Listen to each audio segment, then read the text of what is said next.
AP cabinet భేటీ హాట్గా ముగిసింది. ఎన్నికలు కాస్త ముందుగానే రావచ్చు అనేటువంటి ఏపీ సీఎం జగన్మోహన్ రెడ్డి గారి స్టేట్మెంట్తో రాజకీయ వాతావరణంలో ఒకసారిగా వేడి పెరిగిపోయింది. అయితే ఇది ఏ స్థాయిలో ముందుకు వెళుతుంది అనేటువంటిది చాలా కీలకంగా కనిపిస్తోంది.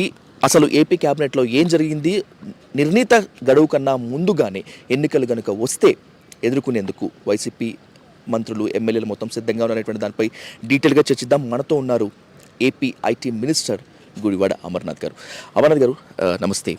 హాట్గా జరిగినటువంటి ఏపీ క్యాబినెట్ నిర్ణయాలు బయటికి వచ్చినవి కాకుండా బయటికి రానివి ఇంకేమన్నా ఉన్నాయా? హాట్గా ఏం జరగలే, మామూలుగా జరిగినాయి. సో అంటే మీరు ఇందాక చెప్పినట్టు ఇంట్రడక్షన్లో జరిగినటువంటి చర్చలో వచ్చినటువంటి అంశం ఏమిటంటే, మొన్న తెలంగాణ ఎలక్షన్స్ అయినప్పుడు సహజంగా వచ్చేటువంటి టైం కన్నా ఒక 20 days ఎర్లీగా నోటిఫికేషన్ వచ్చింది. సో అలా ఏమన్నా మన దగ్గర రావచ్చేమో అన్నటువంటి ఒక ఆలోచనని ముఖ్యమంత్రి గారు ఎక్స్ప్రెస్ చేయడం జరిగింది. అంత మాత్రాన అది అవుతుందా లేదా అనేటువంటి, ఎందుకంటే ఇది నేషనల్ వైడ్ పార్లమెంట్ ఎలక్షన్స్తో పాటు వచ్చేటువంటి ఎలక్షన్స్ కాబట్టి సహజంగా దేశవ్యాప్తంగా ఉన్నటువంటి పరిస్థితులను బేరీజ్ వేసుకొని కేంద్ర ఎన్నికల కమిషన్ నిర్ణయం తీసుకుంటుంది కాబట్టి, సో ఒక డిస్కషన్లో భాగంగా మనం ఏవైతే ఇంప్లిమెంట్ చేయాల్సినటువంటి ఫైనల్ స్కీమ్స్ ఏవైతే ఉన్నాయో మనం ఎన్నికల్లో ఇచ్చినటువంటి హామీలు అనుగుణంగా, సో వాటి గురించి జరిగినటువంటి చర్చలో ఏదన్నా బిఫోర్ February 10th మనం అన్ని కంప్లీట్ చేయాలనేటువంటిది ముఖ్యమంత్రి గారు ఎక్స్ప్రెస్ చేసినప్పుడు వచ్చినటువంటి ఒక చర్చ మాత్రమే తప్ప పెద్ద సీరియస్గా దాన్ని తీసుకోవాల్సినటువంటి అవసరం లేదు. తెలంగాణ ఎన్నికలు జరిగిన తర్వాత, తెలంగాణ రిజల్ట్స్ వచ్చినటువంటి తర్వాత ఖచ్చితంగా రాబోయేటువంటి ఎన్నికల్లో తెలంగాణ ప్రభావము ఏపీ పైన ఉంటుంది అని చెప్పి చాలామంది విశ్లేషకులు భావిస్తున్నారు. ఇక మీ ప్రత్యర్థి పార్టీలు అయితే అదే పనిగా ఉన్నాయి. నిజంగా తెలంగాణ ఎన్నికల ప్రభావం ఏపీ పైన ఉంటుందా? ఒకవేళ ఉంటే ఏ స్థాయిలో ఉంటుంది? How you are taking this statement? ఒకటి, ముఖ్యమంత్రి గారు గడిచినటువంటి సంవత్సరాల కాలంగా రాష్ట్రంలో వైఎస్ఆర్ కాంగ్రెస్ పార్టీ శాసనసభ్యులు కానీ పార్టీ సమన్వయకర్తలను కానీ కూర్చోబెట్టినప్పుడు ఒకటే విషయాన్ని చెప్తున్నారు. మీ పనితీరు గ్రాఫ్ పెరుగుతూ ఉండాలి, ప్రభుత్వం తాలూకా కార్యక్రమాలన్నీ కూడా ప్రజల్లోకి నేరుగా తీసుకెళ్లాల్సినటువంటి బాధ్యత మీ మీద ఉంది. గడిచినటువంటి 4 సంవత్సరాలుగా మనం చేసినటువంటి కార్యక్రమాలను ఎప్పటికప్పుడు ప్రతి ఇంటికి వెళ్ళి చెప్పాల్సినటువంటి బాధ్యత ఉంది. ఇవన్నీ చేసేటువంటి ప్రక్రియలో మీరు ఎవరన్నా కొంచెం నెగ్లెక్ట్ చేసినా, లేకపోతే పబ్లిక్తో అప్రోచ్ మీరు ఇచ్చేసినా సరే, నేను ఏదైనా డెసిషన్ తీసుకున్నప్పుడు మీరు బాధపడాల్సినటువంటి పని లేదు, మీరు బాధపడినా నేను ఆ రోజు నేనేం చేయలేను అనేటువంటి మాట చెప్తా ఉన్నారు.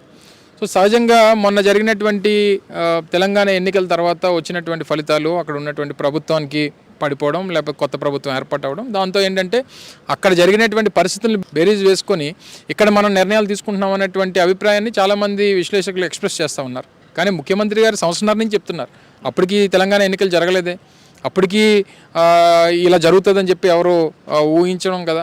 సో ఏదేమైనప్పటికీ ముఖ్యమంత్రి గారి తాలూకా స్ట్రాటజీ, ఆయన తాలూకా ఆలోచనలు, జగన్మోహన్ రెడ్డి గారు ప్రజలకు ఏం చేయాలి, పార్టీని ఏ రకంగా ముందుకు తీసుకెళ్ళాలి, ఏ రకంగా నిర్ణయాలు తీసుకోవాలి అనేటువంటి దాంట్లో ఆయనకు ఉన్నటువంటి థాట్ ప్రాసెస్ ఎవరినో చూసి నిర్ణయాలు తీసుకునేటువంటి రకం కాదు జగన్మోహన్ రెడ్డి గారు. ఆయనకంటూ ఆయనకు ఒక స్ట్రాటజీ, ఆయనకు ఒక నిర్ణయం చేసేటువంటి సామర్థ్యం, అది ఒక నాయకుడిగా జగన్మోహన్ రెడ్డి గారు మనం గడిచినటువంటి 13 సంవత్సరాలుగా మనం చూస్తూ ఉన్నాం. సో దానికి ఆయన కట్టుబడి ఉంటాడు తప్ప ఎక్కడో చూసి ఏదో నిర్ణయం తీసుకోవాల్సినటువంటి అవసరం జగన్మోహన్ రెడ్డి గారికి లేదు. Exactly as you said that sir, సిట్టింగ్లని ఖచ్చితంగా మారుస్తాను అని చెప్పి జగన్మోహన్ రెడ్డి గారు కొంతకాలంగా చెప్తున్నటువంటి మాట వాస్తవమే. దాని తగ్గట్టుగానే మంగళగిరి నుంచి కొండేపి వరకు ఇట్లా జరుగుతున్నటువంటి మాట వాస్తవమే. కానీ సిట్టింగ్లను మార్చినంత మాత్రాన ఫలితాలు ఏమాత్రం తారుమారు కావు. అక్కడ ఉన్నటువంటి పార్టీయే చాలా కీలకం అని చెప్పి మీ ప్రత్యర్థి పార్టీలు ఇప్పటికే తమ ప్రచారాన్ని తీసుకొస్తున్నాయి. సిట్టింగ్లను మార్చాలి, మారిస్తే ఈ ఫార్ములా వర్కౌట్ అవుతున్నటువంటిది ఈ నమ్మకము ఏ మేరకు సక్సెస్ అవుతుంది సార్? సిట్టింగ్లు మార్చాలి, మారిస్తే దానివల్ల జరుగుతుంది అనేటువంటి దానికన్నా, ఒకటి ప్రభుత్వం ఒకటి, పార్టీ ఒకటి, ముఖ్యమంత్రి గారు ఒక స్థాయి, కిందన మంత్రులు కానీ కింద శాసనసభ్యులు కానీ, ఇది ఒక హైరార్కీ. సో ఇందులో ఏముంటుంది, సహజంగా ముఖ్యమంత్రి గారు అమలు చేసేటువంటి కార్యక్రమాలన్నింటికి పబ్లిక్ సాటిస్ఫై అవుతారు. కొన్ని సందర్భాల్లో ఎమ్మెల్యే స్థాయిలో పబ్లిక్ కనెక్టివిటీ అనేటువంటిది మిస్ అయినప్పుడు ముఖ్యమంత్రి గారితో ఉన్నటువంటి ప్రేమ కానీ, ముఖ్యమంత్రి గారి మీద ఉన్నటువంటి అభిమానాన్ని కానీ, ఈ ఇష్యూస్ వల్ల ఏదైనా ఇదైనటువంటి పరిస్థితుల్లో ఈ మార్పులు చేర్పులు అనేటువంటి ఉపయోగపడతాయి. కొన్ని సందర్భాల్లో అన్ని బాగున్నా సరే కొన్ని సామాజిక సమీకరణలో చేయాల్సినటువంటి పరిస్థితుల్లో కొన్ని సందర్భాల్లో మార్చాల్సినటువంటి పరిస్థితి వస్తుంది. సో ఈ మార్పులు చేర్పులు అనేటువంటి దానికి కేవలం ఒకటే అంశం బేరీ చేసుకోవడం అనేటువంటి సమంజసం కాదు. దానికి పనితనం ఒక కొలమానం అవుతుంది, కొన్ని సందర్భాల్లో సామాజిక సమీకరణలో తీసుకోవాల్సినటువంటి నిర్ణయాల్లో కొన్ని కులమానాలు అవుతాయి. మనం గడిచినటువంటి సందర్భాల్లో 2019 ముందు కొన్ని కులాలు అసలు ఈ రాష్ట్రంలో ఈ కులాల్లో రిప్రజెంటేషన్ ఈ రాష్ట్రంలో ఉన్నాయా లేదా అనుకున్నటువంటి పరిస్థితుల దగ్గర నుంచి అటువంటి కులాలన్నింటినీ కూడా బయట తీసుకొని వచ్చాం. ఆ కులాలను బయట తీసుకొచ్చినప్పుడు వాళ్ళకి ఉన్న పాపులేషన్ కానీ వాళ్ళ రిప్రజెంటేషన్ కానీ ఈ రిప్రజెంటేషన్ కూడా మన అవకాశాలు ఇవ్వాల్సినటువంటి పరిస్థితి వచ్చినప్పుడు కొన్ని సామాజిక సమీకరణలు మారుతూ ఉంటాయి. మార్చాల్సినటువంటి పరిస్థితి వచ్చినప్పుడు కొంతమంది పక్కన పెట్టాల్సినటువంటి సందర్భం వస్తుంది. సో ఇవన్నీ అనేక పరిస్థితుల్ని పరిగణలో తీసుకునేటువంటి నిర్ణయాలు. అందులో మీరు ఇందాక చెప్పినట్టు తీసుకున్నటువంటి ఒక 11 డెసిషన్స్ ఏవైతే ఉన్నాయో జస్ట్ ఇనీషియల్గా తీసుకున్నటువంటి తప్ప అక్కడతో ముగిసిపోయిందని చెప్పి మాత్రం దయచేసి అనుకోకండి. మీరు కానీ లేదా మా పార్టీ లీడర్స్ కానీ ఎవరన్నా సరే అనేక మార్పులు చేర్పులు కానీ అనేక నిర్ణయాలు కానీ కొన్ని కఠినమైనటువంటి నిర్ణయాలు కానీ ముఖ్యమంత్రి గారు ఆ పార్టీ అవసరం కోసం ప్రభుత్వ మళ్ళీ రాష్ట్రంలో అధికారంలోకి రావడం కోసం ముఖ్యంగా రాష్ట్రంలో ఉన్నటువంటి కోట్లాది మంది పేదవాడి కోసం తీసుకోవాల్సినటువంటి నిర్ణయాలు చాలా ఉంటాయి. అందులో ఒక 15 మందో 20 మందో ఒక 50 మందో బాధపడినా ఆయన పెద్దగా పరిగణించరు. ఈ మార్పు వైసీపీ నేతల్లో, ఎమ్మెల్యేల్లో, మంత్రుల్లో గుబులు పుట్టిస్తోంది. అందరికన్నా ముందు అమర్నాథ్ గారి గుండెల్లో గుబులు పుట్టిస్తోంది. గాజువాక ఈ పరిణామాలు మొత్తం అంతా కూడా తెర మీద తీసుకొస్తున్నారు. నిజంగా మార్పు ఖచ్చితంగా మీ వరకు వచ్చిందని అనుకుంటున్నారా? ఒకటి ఏది నిర్ణయం తీసుకున్నా నేను మొదటి నుంచి చెప్తున్నాను, జగన్మోహన్ రెడ్డి గారు ఏం చెప్తే చేసేటువంటి వారు. అమర్నాథ్ అవసరం కానీ లేకపోతే అమర్నాథ్ పోటీ చేయాల్సినటువంటి పరిస్థితి కానీ ఈసారి లేదు అనుకున్నప్పుడు జగన్మోహన్ రెడ్డి గారు చెప్తే నేను జెండా పట్టుకొని తిరుగుతా. లేదు పోటీ చేయాల్సినటువంటి పరిస్థితి వచ్చినప్పుడు ఇది నీ బాధ్యత, ఇది నువ్వు ఈ బాధ్యత నిర్వర్తించని చెప్పి నిర్వర్తించడానికి సిద్ధంగా ఉన్నాం. ఏదేమైనా సరే ఎండ్ ఆఫ్ ద డే మా అందరి తాలూకా ఎజెండా మళ్ళీ రాష్ట్రంలో జగన్మోహన్ రెడ్డి గారిని ముఖ్యమంత్రిని చేయాలి. మళ్ళీ గడిచినటువంటి 5 సంవత్సరాలుగా ఇస్తున్నటువంటి సంక్షేమం, రాష్ట్రంలో జరుగుతున్నటువంటి అభివృద్ధి ఇది మరింతగా కొనసాగాలి అనేటువంటిది మా తాపత్రయం. నా ఒక్కడి కోసం, అమర్నాథ్ ఒక్కడి కోసం జగన్మోహన్ రెడ్డి గారు అన్ని పక్కన పెట్టి అమర్నాథ్ గెలిచినా ఓడిపోయినా పోటీ చేయాలనేటువంటి అభిప్రాయం ఆయన ఎప్పుడూ ఉండదు. ఆయనకి ఏంటంటే పోటీ పెట్టేటువంటి ప్రతి అభ్యర్థి 175 గెలవాలనేటువంటి ఉద్దేశంతోనే పెడతారు.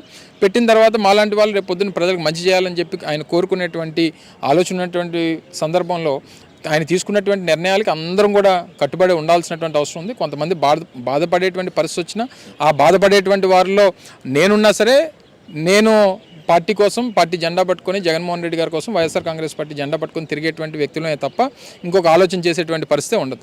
మంగళగిరి ఎమ్మెల్యే ఆర్కే గారితో మొదలైనటువంటి రాజీనామాల పర్వం ఇక్కడతో ఆగిపోదు, ఇక మున్ముందు చాలా ఉంటుంది అని చెప్పి చాలామంది అంటున్నారు.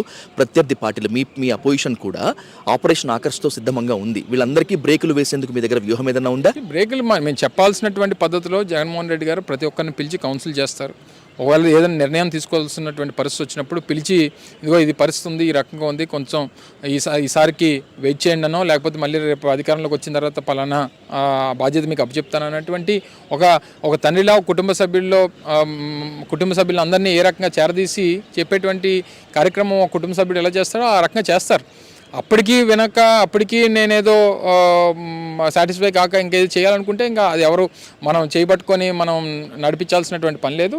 అటువంటి నిర్ణయాలు తీసుకునే ఇది ఒక రాజకీయ పార్టీ మీకు తెలియదే ఉంది. కొంతమంది వస్తుంటారు, కొంతమంది వెళ్తుంటారు, కొంతమంది బాధపడుతుంటారు. ఇవన్నీ జరుగుతున్నటువంటి క్రమంలో మేము చేయాల్సినటువంటి బాధ్యత ముఖ్యమంత్రిగా ఆయన తీసుకోవాల్సినటువంటి నిర్ణయాలు, ఆయన బుజ్జగించాల్సినటువంటి కార్యక్రమాలు ఆయన చేస్తుంటారు. అప్పటికి కూడా అది మించిపోయింది అనుకోండి, మనం ఆయన్ని పెట్టుకొని వేలాడాల్సినటువంటి అవసరం లేదనేటువంటి మా అభిప్రాయం. టు ద లాస్ట్ అమర్నాథ్ గారు, యువగళం పేరుతో నారా లోకేష్ ప్రజల్లోకి వచ్చేశారు. మరి ఇంకొంత యాత్రతోనో ప్రజలతో మమేకమయ్యేందుకు చంద్రబాబు నాయుడు గారు సిద్ధమయ్యారు. నేడో రేపో పవన్ కళ్యాణ్ గారు కూడా వచ్చేటువంటి ఛాన్స్ ఉంది. ఇంత ముప్పేట దారిని ఎదుర్కొనేందుకు మీరు సిద్ధంగా ఉన్నారా? ఉంటే ఆ ఫార్ములా ఏంటి? వీళ్ళందరూ వేరేనే ఎప్పుడు మేము అనుకోలేదు కదా, అందరూ ఒకటేనే అనుకొని మేము ఫైట్ చేస్తున్నాం. సో వీళ్ళందరినీ ఒకటిగానే చూస్తున్నాం తప్ప వీళ్ళందరూ వేరువేరుగా వాళ్ళకి ఏం విధానాలు లేవు. పవన్ కళ్యాణ్ గారికి ఉన్నటువంటి విధానం చంద్రబాబు నాయుడు గారిని రేపు అధికారంలోకి తీసుకురావాలని, లోకేష్కి ఏంటంటే రేపు అధికారం వస్తే ఆయన ముఖ్యమంత్రి అయిపోతామని. సో వీళ్ళందరికీ ఏంటంటే వీళ్ళందరూ ఒకటే ఆలోచన, వీళ్ళందరి టార్గెట్ జగన్మోహన్ రెడ్డి గారు. వీళ్ళకి ఎవరికి ఏ విధానం లేదు. వాళ్ళకి రేపు అధికారంలోకి వస్తే ఏం చేస్తాం అనేటువంటి చెప్పేది లేదు.